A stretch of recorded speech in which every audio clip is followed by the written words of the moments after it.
Hi, I'm Gary, M0TIG. Really just going to have a look at the Maestro today, just to see what it does and the rough functions, and very quick overview of how it works.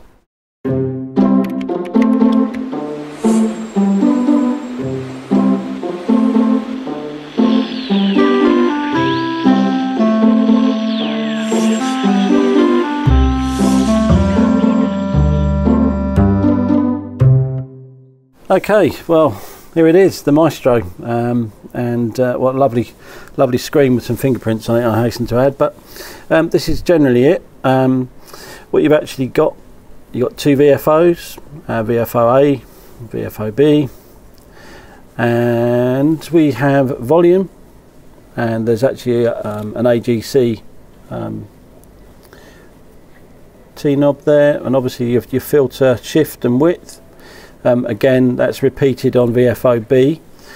You've got some general function buttons there. You've got MOX, tune, and the ATU buttons, and you've got some function buttons here which you can program in the menu to do whatever you want them to do.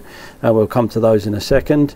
Then you've got an RX and TX button, so you can select which VFO is going to be doing what.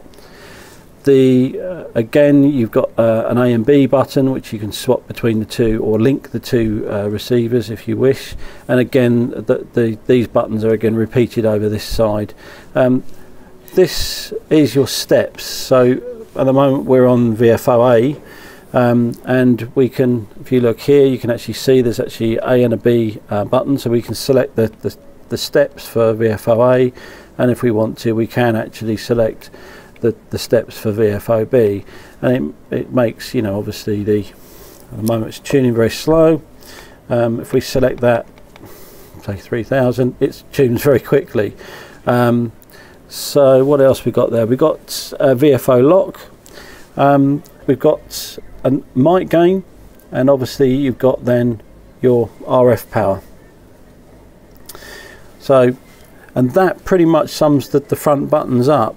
There are some functions that some of these do above and beyond. They all call up menus. For instance, you can actually push this button, which is the VFO-A, will bring up the menu for VFO-A. If you push it again, it should disappear, and again you can do it the same for VFO-B. You can select your different modes, the different bands, and you can direct enter a frequency. It'll also give you control over your filtering, there, noise reduction. You can turn it all on and off. Again, it gives you some tracking noise filters, and obviously diversity options if you've got the 6700. What else can we do with it? So that's the two menus there. There's also a menu at the top. If you touch that one, it will take you to the main menu system, and we can very quickly slip through here, and you can then say, for instance, this is the function buttons. You can actually select and program each of these function buttons and what you can do. And if actually, one thing I should point out is if you want, say for instance, function 6 there, if you push and hold it, it will actually go into function 6. A very quick press would be function 3, and it's the same for each of the buttons there.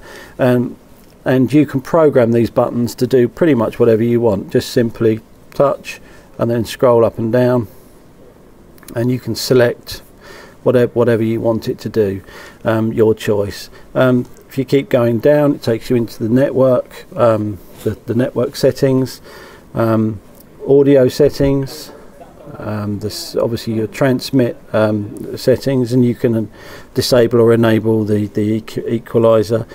That is your phone and CW settings.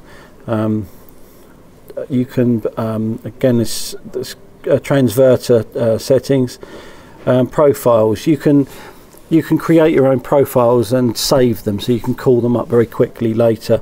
Again, your memories you can add or delete, and obviously, and if you're lucky enough to have a GPS board in, you can it will give you some information on your GPS box. That's pretty much that one. Okay, on the screen, the front screen, you can, if you touch this little up arrow, it will split it into two. Let me turn that down for a second. It will split it into two, and you now have the two VFOs displayed. You can split these off if you want to. If you're lucky, again, if you're lucky enough to have the 6700, you can split this off into two radios and two bands. If you disable that one and it comes back on again, you'll see that now VFO B is down the bottom. And what we can do with that one, we think we can set that on, say 7 megs. Let's turn that down. We can have one on, say, 7 megs, and we'll have VFO A up here on 14 megs. And you can see now we're listening to 40 meters and 20 meters simultaneously, which is really neat trick. And again, it's just done as a letterbox screen. And when you've had enough of that, you just simply touch the downward arrow and it disappears back again. You'll notice that it's turned off at the top here. There's also, these will actually push as well, these buttons at the top. If you push those, what you can do is you can disable or enable each of the VFOs by simply pushing the volume knobs, and that will either mute or unmute each of the VFOs.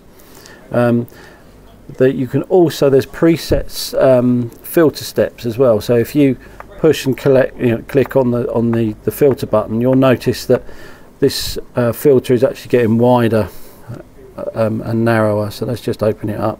I should point out also you can actually do pinch and to magnify the screen, or if you touch it, you've got these little things here. But if you click on that, you'll notice there's like preset widths, and all I'm doing is pushing that filter. What else have we got on there? You can quickly get to some of the menus by touching some of the things on screen. For instance, that was the network. I'm touching the little network symbol.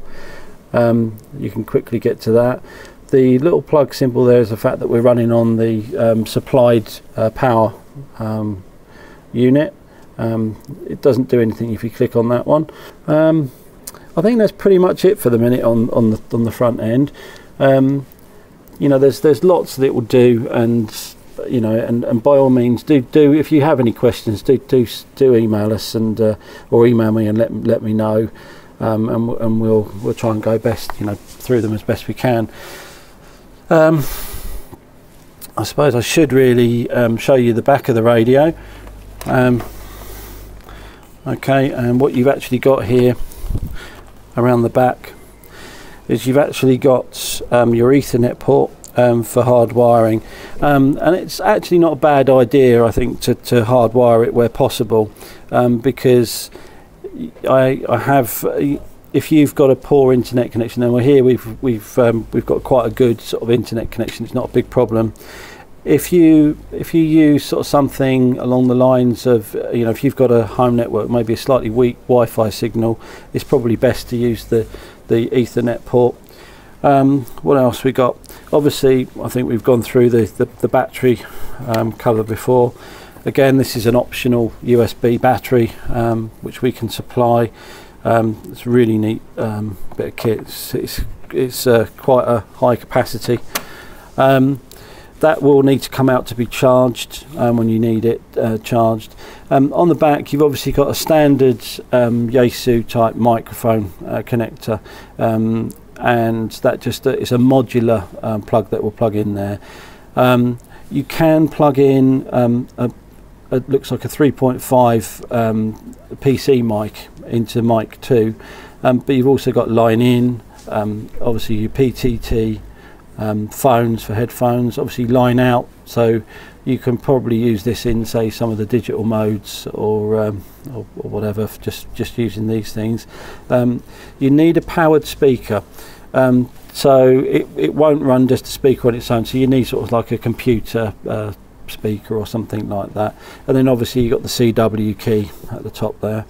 And that really basically is the Maestro, sort of summed up. It's a really neat bit of kit. I'm very impressed with it so far. It's not without its niggles. I think there are a few things that will be improved over time, and but it's a very exciting time for SDR radio, I think, and this is going to be a game changer. Okay, that was a very quick overview of the Maestro. I hope you enjoyed. If you've got any tips for me, by all means, email me at the store, gary@hamradio.co.uk, or if you have any questions, by all means ask. I'll do my best to answer them. Hope you enjoyed. See you next time.